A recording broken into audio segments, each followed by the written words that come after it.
Kalau ditunggu dengan prasangka Tuhan, maka wujudlah aku sebagai Tuhan. Ini yang ditunggu oleh kodrat yang tidak bernama. Inilah kodrat.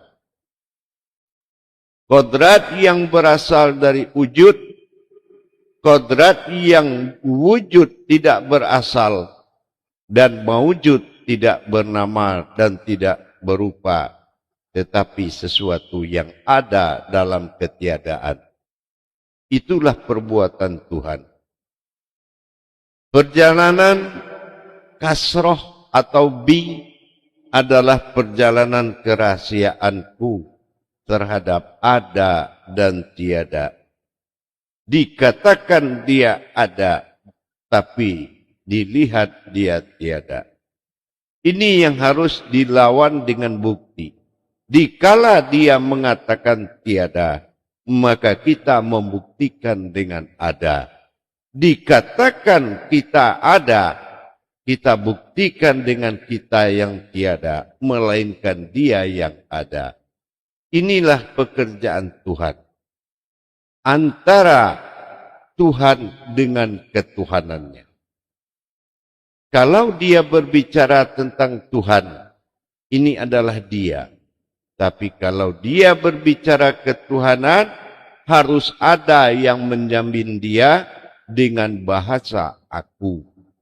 Kalau kita tidak berani menjamin dia dengan tampilan dia, dengan bahasa aku ini adalah bahasa min. Dalam nama hakikinya adalah min, yaitu min hak.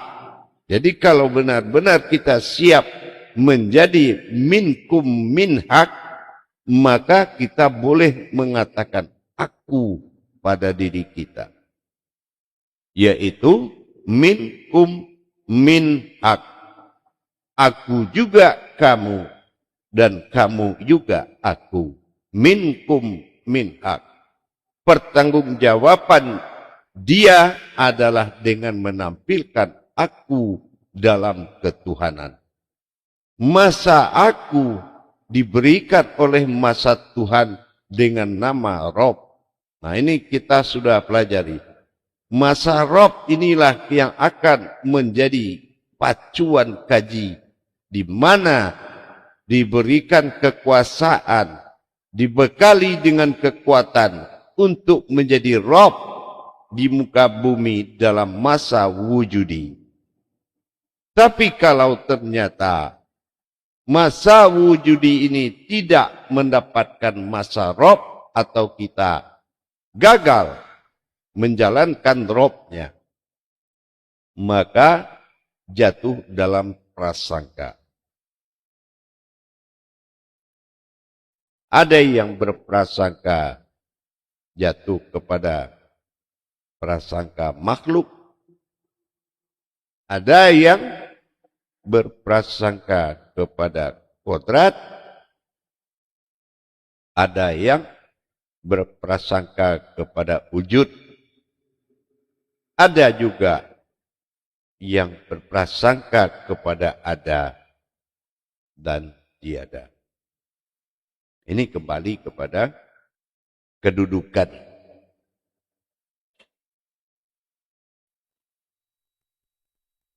Jamaah yang dirahmati Allah.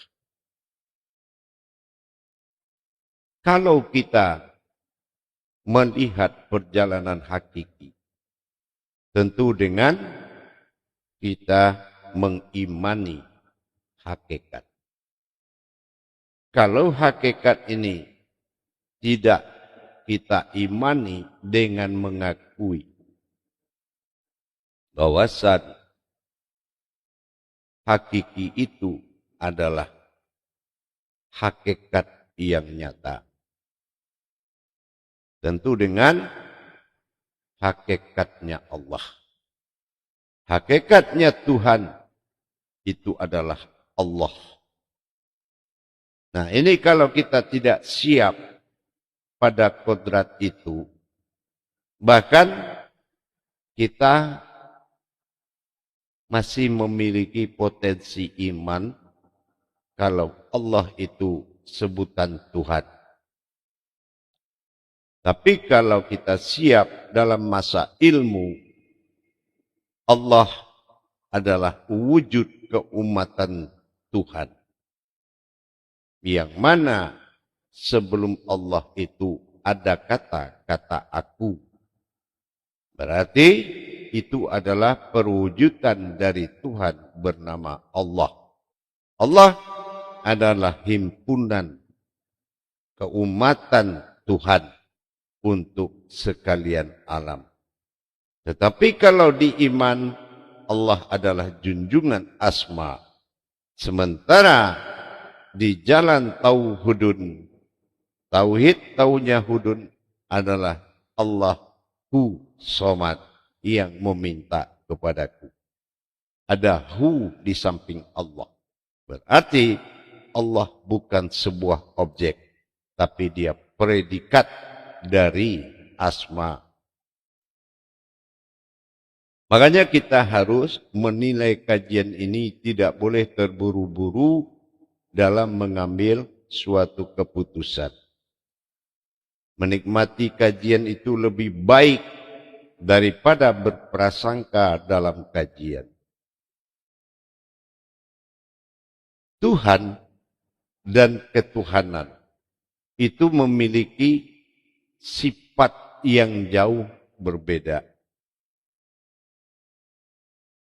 Kalau kita bicara ketuhanan, makomnya adalah aku. Tapi kalau kita bicara Tuhan, makomnya adalah Dia. Aku Allah. Ini adalah sebuah pengakuan. Tetapi kalau Tuhan adalah Dia, artinya Allah itu adalah aku. Bukan aku Allah, tapi Allah itu adalah aku. Ini adalah suatu keputusan. Ini berbeda. Yang akan kita jadikan Tuhan, fungsi Tuhan dengan fungsi ketuhanan itu berbeda dalam kodrat. Kita ini sebagai kodrat. Ya. Jangan dulu memberikan penamaan. Kita ini sebagai kodrat, sarungnya sebuah pisau. Ya. Sarungnya sebuah pisau. Jangan dikasih merek dulu. Kalau ketuhanan, ini praktek Tuhan. Kita berhasil dalam masa ketuhanan mengendalikan seluruh alam. Tapi setelah kita berhasil dalam ketuhanan, barulah ada hak untuk mengambil masa Tuhan. Mental kita sudah siap. Semua rahasia sudah diungkap dalam ketuhanan. Semua perbendaharaan sudah kita kaji dalam masa ketuhanan. Semua falakiyah, hijahiyah sudah kita kaji. Jabariyah sudah kita kaji dalam ketuhanan. Barulah pantas mendapatkan masa Tuhan yang tidak ada aku di situ, melainkan Dia semata. Ini harus kita paham sekali, coba. Sementara pelaksananya adalah jiwa raga dari Dia yang mengaku aku.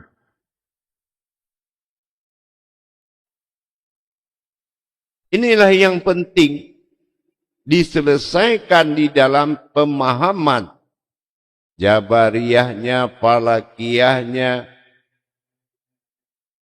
Semua itu harus benar-benar diselesaikan dengan baik.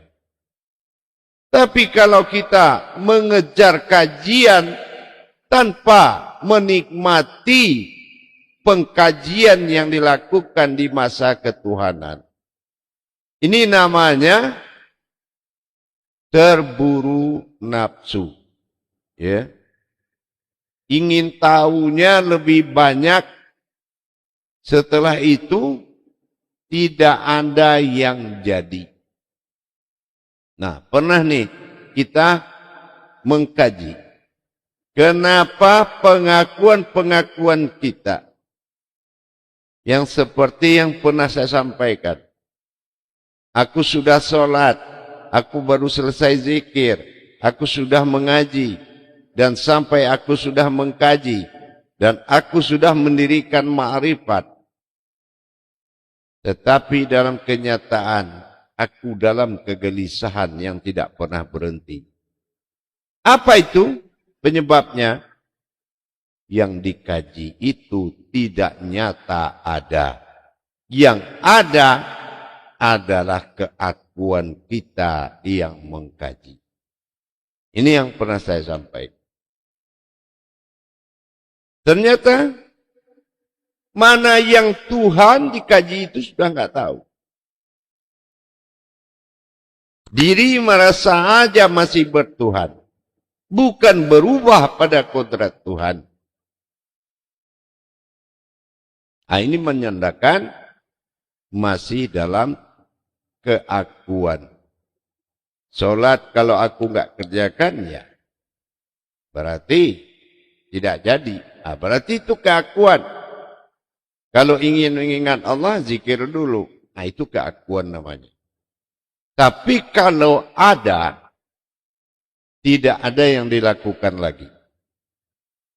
Kalau memang sudah nyata ada. Ini yang dikatakan masa Tuhan.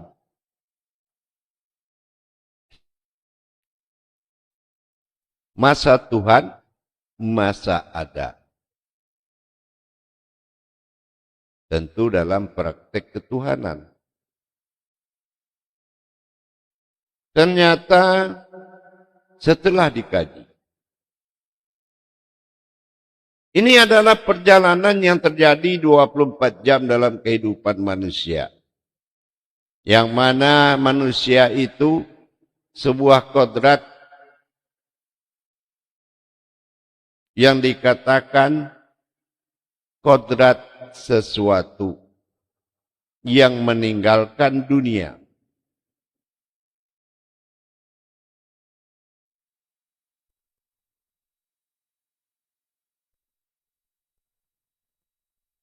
Yang meninggalkan dunia. Ternyata sering kita lihat. Ternyata itu adalah perbuatan Tuhan dalam membungkus ketuhanannya. Dan dia berangkat menjadi Tuhan. Berarti benar Qudsi awal. Qudsi awal mengatakan, aku ingin jadi Tuhan. Maka aku jadikanlah umat. Siapa umat yang dijadikan? Itulah zat Allah bagi Tuhan. Makanya dikatakan, dalam bahasa iman, la ilaha illallah. Tidak ada Tuhan selain Allah. Nah, ini yang Tuhan siapa? Katanya tidak ada Tuhan. Yang ada itu hanya Allah. Berarti Allah ini tidak umat, tidak Tuhan. Atau bagaimana? Ini pertanyaan yang sangat membuat seseorang itu terbangun dari kelalaian. Di mana dia menyatakan tidak ada Tuhan, disitulah kita harus mendapatkan di kata tidak ada Tuhan inilah adanya Tuhan. Berarti butuh penggalian dan pentadaburan. Nah, ini yang disampaikan dalam masa ahad tadi, dalam masa ahad dan wahid. Dalam masa ahad dia berlaku dalam ketuhanan. Dan dalam masa wahid dia menjadi Tuhan. Nah, ini yang dikatakan perjalanan. Ternyata di dunia ini perjalanan manusia. Bukan ternyata manusia itu umat. Bukan juga manusia itu Tuhan. Tapi manusia itu adalah alam ashor. Alam titik pertemuan antara umat dan ketuhanan. Yaitu alam yang sesuatu berada di antara yang dijadikan.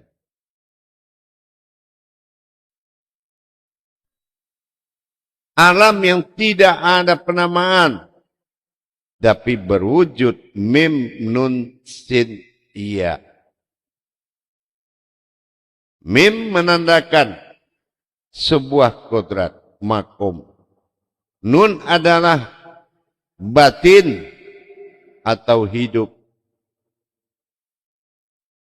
Sin hayat.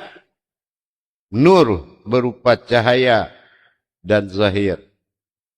Sementara ya itu adalah tempat semua meminta.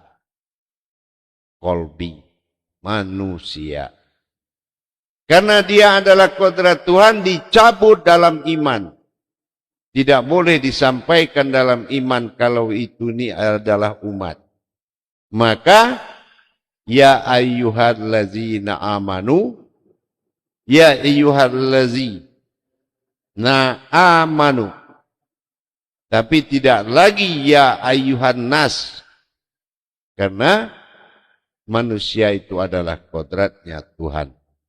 Yang tidak boleh dipanggil siapapun kecuali ya seruan umat kepada Tuhan. Yaitu ya ayyuhallazina amanu. Yaitu kodrat ketuhanan. Amanu, am'an-nu. Ya. Ini yang dikatakan munculnya masa wahid di dalam masa ahad. Ahad masa zahir ketuhanan. Di dalamnya tersimpan masa wahid. Siapa yang menjadi masa wahid adalah masa ihsan yang ada di dalam insan. Yaitu pembungkus dari ihsan namanya insan. Insan adalah kodrat keumatan. Uluhiyah dari semua insaniyah. Ternyata ihsan itu adalah nama hakikinya Tuhan. Hakiki ketuhanan dinamakan ihsan. Iman, Islam, ihsan. Nah ini kita sudah pelajari. Iman 6, Islam 5, ihsan 1. 5 kali 6, 30 juz. Juz itu cuma 1. Itu dikatakan umat. Siapa ihsan itu? Alif, lam, lam, ha. Himpunan ketuhanan. Alif harakat 1, lam 3, ha 6, ha 5. Berarti 1, 3, 3, 6 ditambah 5. 1, 6, 5. Berarti benar. 1 ihsan, 6 rukun iman, 5 rukun Islam, 30 juz. Berarti ada umat dalam umat. Ada umat dalam Tuhan. Ada Tuhan dalam umat. Ini yang dikatakan ketuhanan. Ihdinas siratal mustaqim.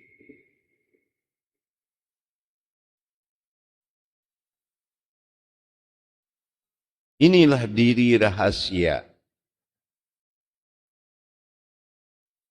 Diri yang tersirat. Mustaqim yang berasal dari alif atau 1. Diri siapa itu? Yang tersirat. Siratal ladzina an'amta alaihim. Itu adalah diri Tuhan yang berwujud diri. Siratal ladzina an'amta alaihim. Siapa namanya? Bi alaihim. Bi alaihim, diri wujud bagi Tuhan. Siapa bi alaihim itu? Amin. Itu adalah aku. Aku dalam ketuhanan. Sangat jelas perjalanan tauhid wujudi ini.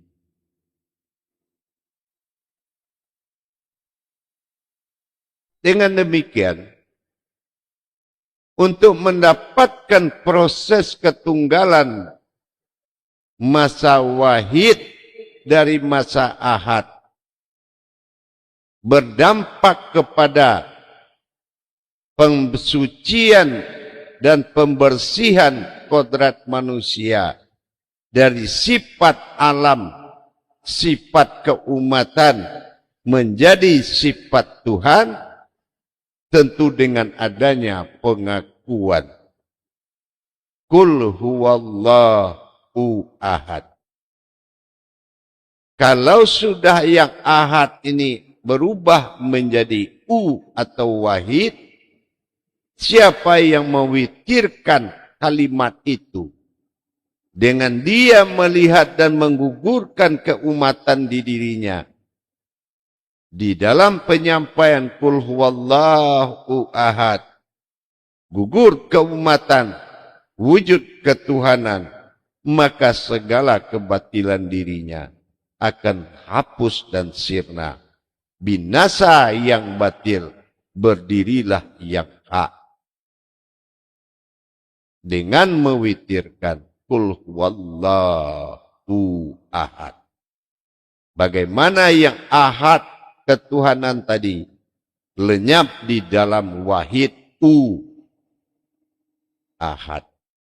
Jadi yang ahad itu hanya ada yang ahad. Bukan ahad berdiri sendiri. Cuma ahad lebur di dalam maka Tuhan berdiri.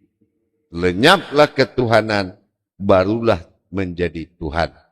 Dengan berusaha kita mendirikan sifat wahid baginya. Kalau wahid, semua sudah ada. Dan adanya semuanya itu akan mengalir kepada apa yang kita cintai di bumi ini. Dan barang siapa yang mampu mencapai Tuhanku, aku dalam masa Tuhan, dengan menyempurnakan ketuhananku, maka dia dikatakan sempurna adanya.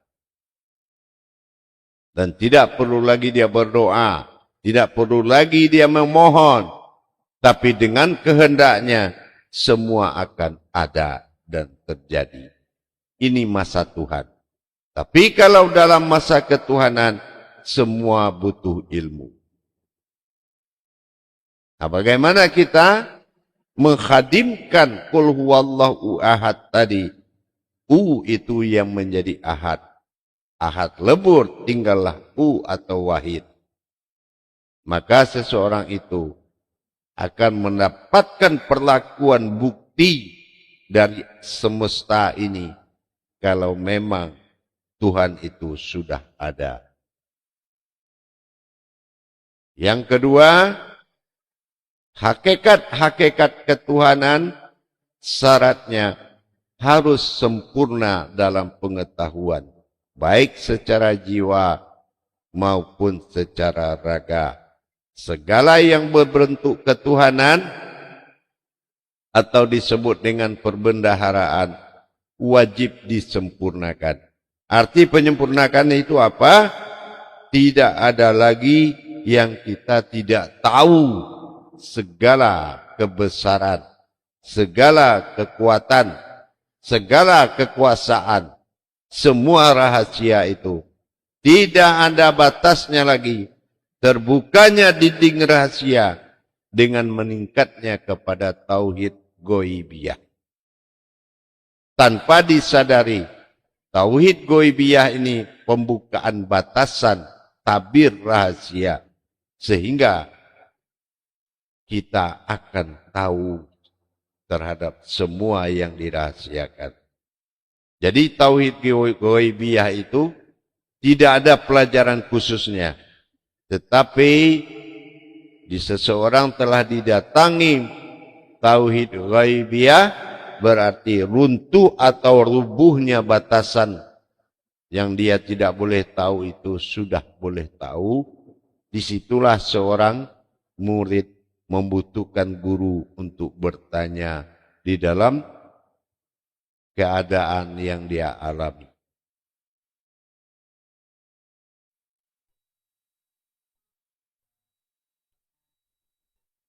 Jamaah yang dirahmati Allah, rahimakumullah.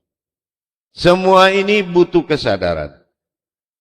Kalau kesadaran sebuah kodrat Tuhan ini yang berasal dari kosong dan hening, dia menyatakan kebangkitan wujudi itu adalah kosong terlihat sudah menjadi tubuh, hening sudah terdengar berupa suara, dan itulah kemunculan Tuhan. Kalau dirinya, dia akui seperti itu, wujudi itu adalah dirinya, maka mata, pandangan, melihat semesta ini, dia akan bercerita. Kita akan bercerita dalam pandangan. Hei, hewan, kamu kenal saya tidak? Hei, makhluk, kamu kenal saya tidak? Bahasa pandangan itu akan ada. Kalau memang kita menyadari fungsi dan kebangkitan wujudi itu adalah kita. Kun. Alif tidak terlihat. Iya, alif memang tak terlihat. Yang terlihat itu adalah saya. Kalau alif itu terlihat, terus saya siapa? Harusnya ke situ kita berpikir. Fayakun, dan inilah kemunculan. Boleh dipanggil siapapun. Atau dalam kata siapapun namamu, itu adalah namaku. Itu golongan dari fayakun. Nah, ini yang dikatakan persiapan kodrat. Cuma kalau kodratnya ini belum sempurna untuk menerima hudur, hulul, dua perkara, hudur kehadirannya, hulul keyakinannya kalau Tuhan meridhoi dirinya menempati manusia. Hudur dan hulul ini saja sudah bisa dia jamin, maka perubahan-perubahan akan terjadi. Perubahan apa? Perubahan interaksi dirinya dengan alam atau semesta. Tapi kalau dia belum yakin, hudur itu adalah kehadiran Tuhan berwujud dia. Hulul adalah keikhlasan Tuhan berwujud kepada dia. Ini orang kalau belum percaya ke situ, kajiannya itu cerita ya. Cerita indah itu. Tapi kalau dia sudah yakin hudur, hulul, itu tidak ada alasan Tuhan untuk mengingkari janjinya.